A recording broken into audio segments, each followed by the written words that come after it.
wondering how to get a foot into the door to your dream job or project, so you must be thinking that this is the company I want to get into. This is the job position I want to be in, or this is what I like. I would like to do. You have to dream. If you will not dream, you will not be able to realize those dreams, and then you will not progress. So it is very important to dream. So start dreaming. Which company? If you have not shortlisted any company, please shortlist. I request that you should shortlist at least. You should shortlist at least um, uh, 5 to 10 companies where you would like to work. So at least 5 to 10 companies where you would like to work. Okay. So after you shortlist these companies, you should also think about those job positions where you would like to, or those job positions which you would like to take up and work in those positions. After you do this homework, so this will be like there is some area in cybersecurity which you like. There is some subject which you like, or some work which is related to a particular topic you would like to do, you would love to do. So why I'm saying this is also I'm going to relate at the end of the session. There's going to be an important reason why we have to select this right in the beginning. So something that you like, something that you would love to do, something you would like to work in a particular area or a section, please shortlist this right now and then start. So then if you shortlist a particular job profile, and you know that there are 5 skill sets which are required to get into that particular job position, and if you don't and you then do your own SWOT analysis. So out of those 5, suppose you have just 4 skill sets with you, then you have to only 4 skill sets match and the 5th does not match. Then which is that 5th one which is not matching? So suppose it is oral communication or written communication or time management or something else which is not matching, then you have to develop that skill right away. Suppose it is communication, you are not good in written communication or oral communication, then join some classes, take some certifications. There are so many online classes which are available, which will help you to get gain this particular skill. And then when you apply for the job and practically go for the interview, that will be the time when you will have developed that particular skill, and then all the 5 skills will match. You will be shortlisted and you will be even hired for the job. Okay, that's why. So I'm just introducing. So there are 3 wheels, very important pillars of work readiness. One is personal qualities and people skills, technology knowledge and skills, and professional knowledge and skills. Technology knowledge and skills you are already developing through your cybersecurity course right now. Personal qualities and people skills, they all vary from person to person. How the person is exposed, to which environment he or she is exposed, how he is brought up or she is brought up, and how those personal qualities and people skills are developed in that particular person. And professional knowledge and skills will develop only once you take up a job, and then all these 3 things, these 3 ways go hand in hand. You cannot say that I have technical skills, technical knowledge, I don't require the other 2 skills. No, you have to have a balance of all the 3 in your personality. So work readiness, it is a hidden yet important factor in securing jobs. In a nutshell, work readiness measures your preparedness to qualify for a job opening or a project. So you are work ready if you have technical and soft skills, with an emphasis on the latter, that is the soft skills, to perform tasks and work with others in your role. So how exactly can you develop these foundational skills to qualify for the work that you want to do? Let's see. What is work readiness and why is it important? So work readiness involves your preparedness to enter the workforce. You are ready, you are work ready if you have the skills, first, to carry out the work tasks, and secondly, do this independently and dependably. So let me explain.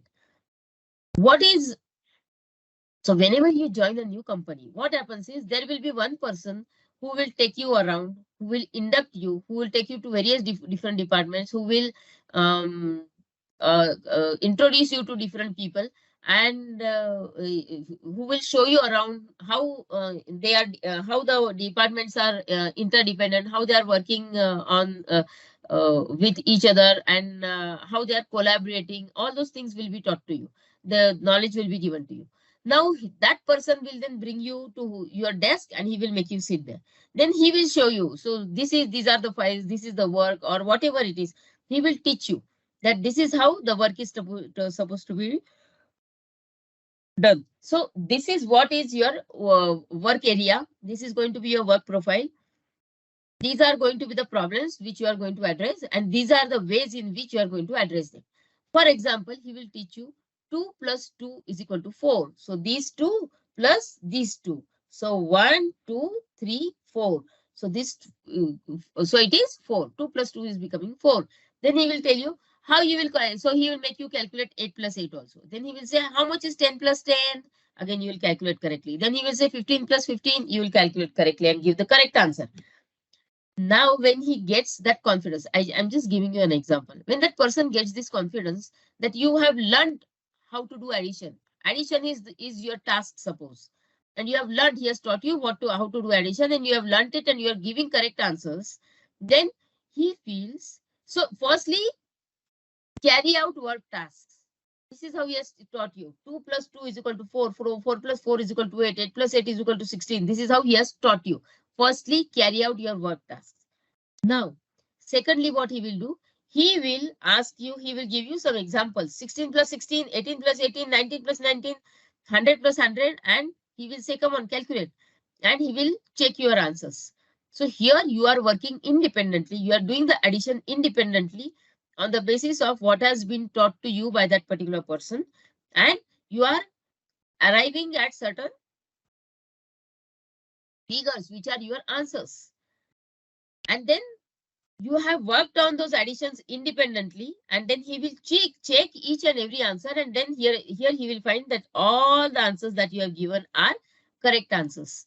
So you are a person on whom he can depend. So tomorrow, if you are given a particular task, then what will happen is, if you are given a particular task, then you will, they know, he or she knows that you will be able to perform this particular task well.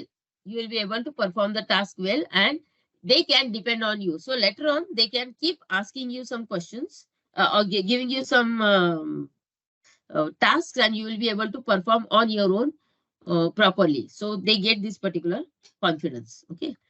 So what is work readiness and why is it important again? So you may have a degree, but does that mean you are ready to enter the workforce? No, not at all. I'm going to give you an example on this. Fresh graduates, they need to prove that they are job ready, but they don't have any experience. How are they supposed to prove that they are job ready when they don't have any experience? From where to bring the experience? That also I'm going to explain.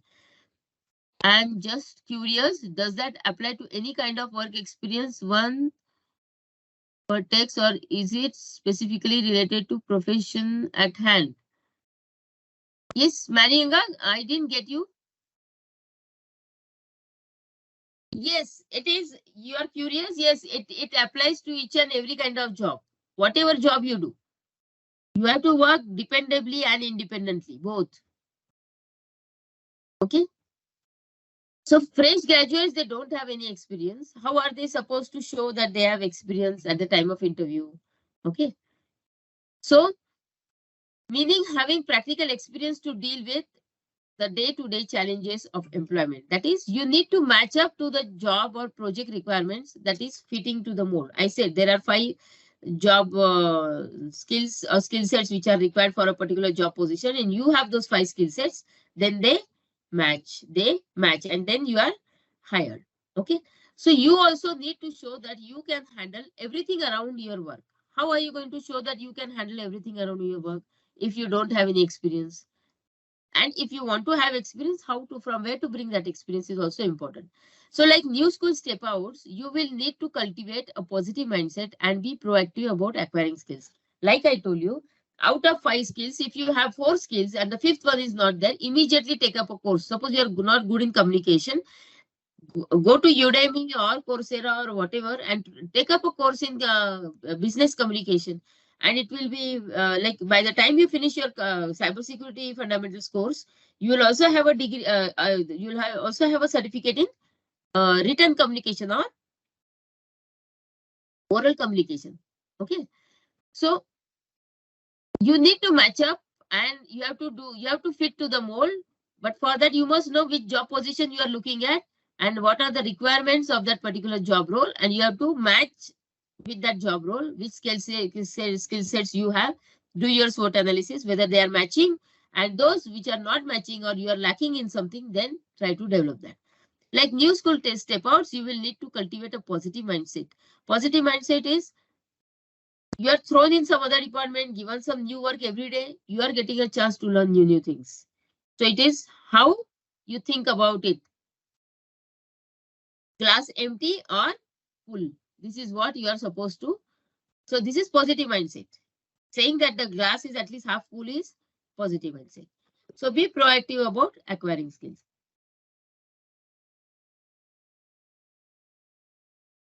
So get empowered with soft and technical skills. Be proactive means do it right now, not at the time of interview. Or once you come to know that you are lacking in something at the time of interview, then you take up a course. No. Before you apply for a particular position, do proper scanning of your own self and find out where you are lacking and take up that course. And then you, by the time you go for the interview, you would have developed that particular skill and you go there saying that you all the 5 skills are matching. Okay. So let us see which are all the workplace readiness skills which are required. I was going to tell you an example. So you may have a degree, but does that mean you are ready to enter the workforce? No, not at all, because I'll tell you. When I completed my B Pharmacy, before my results were out, I had a job in my hand. And then I decided that I will take up this job and I will also do MBA side by side. So I'll be able to fund my own fees. So with that, I took up a job. I used to go to the college only on Saturdays, and Sundays we used to have industry people coming in and delivering sessions. So Saturdays and Sundays I used to attend the sessions, and I studied on my own. I passed my MBA on my own, and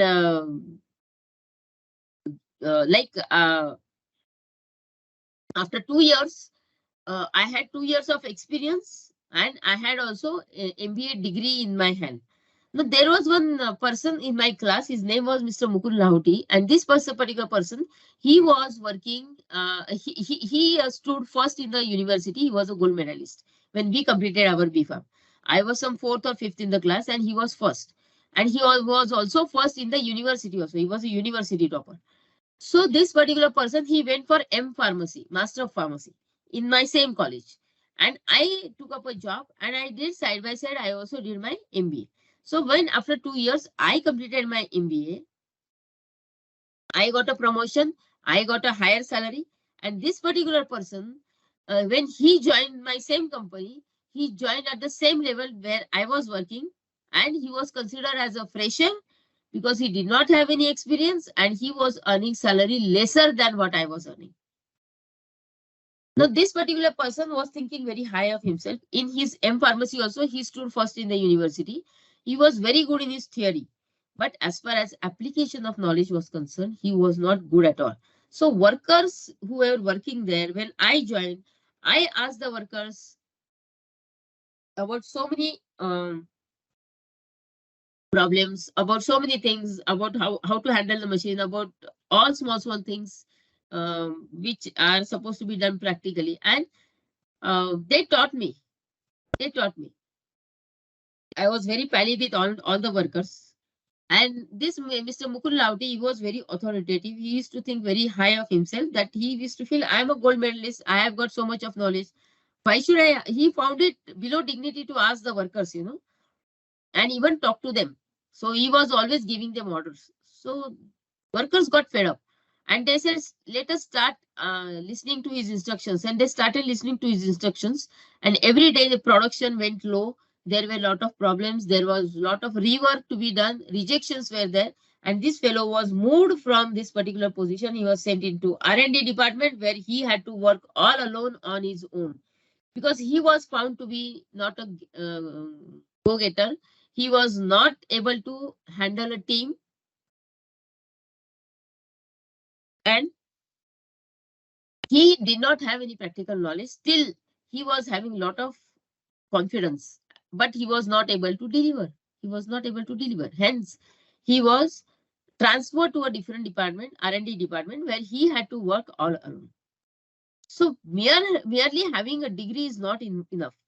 Having a degree is you are having technical skill here. You are having technical skill.